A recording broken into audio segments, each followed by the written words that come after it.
within now, still haven't figured out if easy's what I'm about. Assalamualaikum warahmatullahi wabarakatuh. Halo semuanya, kembali lagi bersama Miss Rere.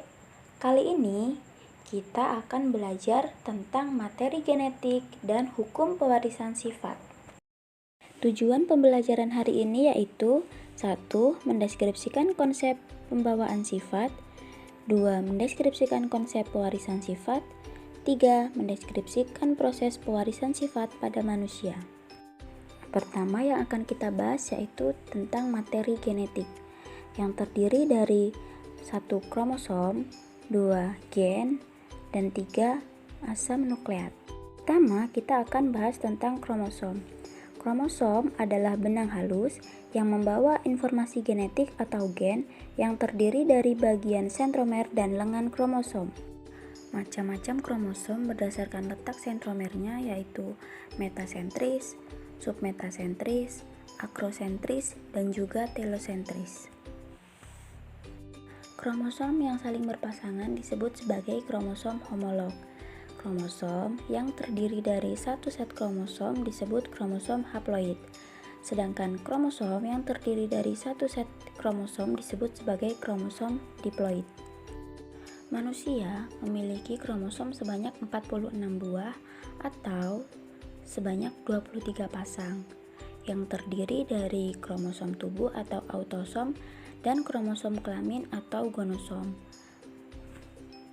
Yang kedua yaitu gen. Gen mengandung informasi genetik dan dapat menggandakan diri pada peristiwa pembelahan sel sehingga dapat menyampaikan informasi genetik ke generasi berikutnya. Yang ketiga, asam nukleat. Asam nukleat merupakan basa organik yang banyak terdapat pada inti sel.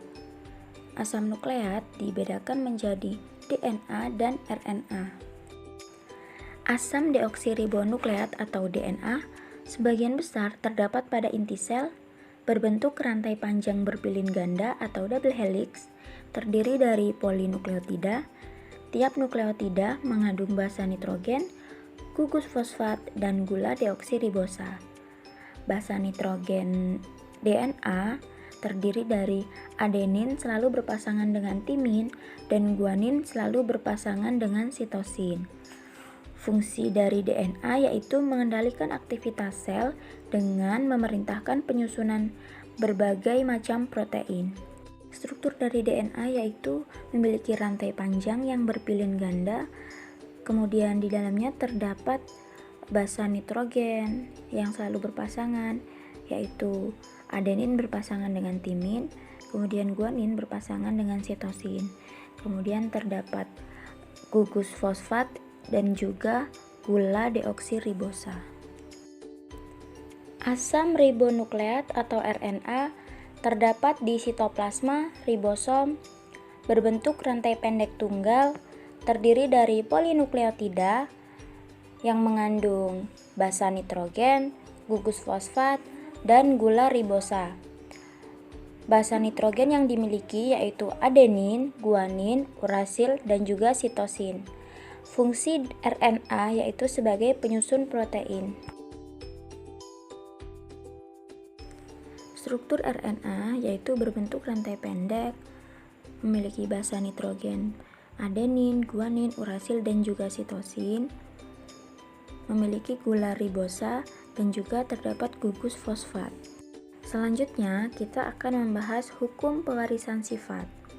Pertama kali dikemukakan oleh Gregor Mendel dengan menghilangkan kacang ercis atau kacang polong. Persilangan adalah perkawinan dua individu yang berbeda jenis. Istilah-istilah dalam persilangan. Yang pertama, dominan. Dominan adalah sifat yang menutupi sifat lainnya. Resesif merupakan sifat yang tertutupi oleh sifat dominan. Intermediate adalah sifat gabungan antara kedua induk. Genotif adalah sifat tak tampak, biasanya dilambangkan dengan huruf-huruf. Kemudian fenotip merupakan sifat yang dapat diekspresikan atau tampak. Contohnya merah, putih, kuning, dan lain-lain sebagainya. Macam-macam persilangan. Yang pertama adalah persilangan monohibrid. Persilangan monohibrid merupakan persilangan yang menggunakan satu sifat beda saja. Contohnya, warna saja atau bentuk saja.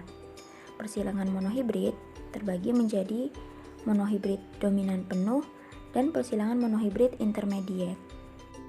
2. Persilangan dihibrid adalah persilangan yang menggunakan dua sifat yang berbeda. 3. Persilangan polyhibrid adalah persilangan yang menggunakan lebih dari dua sifat beda.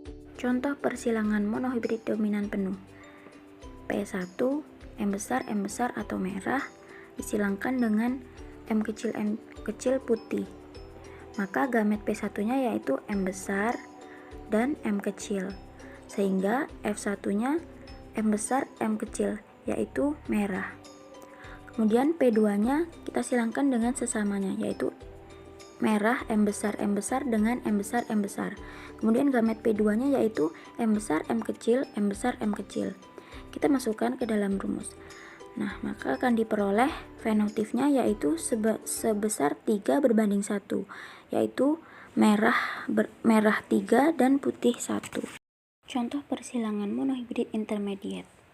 P1 merah M besar disilangkan dengan putih M kecil. Gamet 1 yaitu M besar dengan M kecil. F1-nya M besar M kecil yaitu merah muda. Karena warna merah dan warna putih sama-sama kuat sehingga mereka bergabung menjadi satu membentuk warna baru yaitu warna merah muda. Dan P2-nya yaitu disilangkan F1 dengan sesamanya yaitu M besar M kecil disilangkan dengan M besar M kecil. Maka gamet 2-nya yaitu M besar M kecil, M2 M kecil. Maka akan diperoleh perbandingan sebanyak 1 M besar merah, 2 M besar M kecil merah muda, dan 1 M kecil putih. Sekian materi yang dapat Miss Rere sampaikan. Semoga bermanfaat dan sampai jumpa pada pertemuan berikutnya. Wassalamualaikum warahmatullahi wabarakatuh.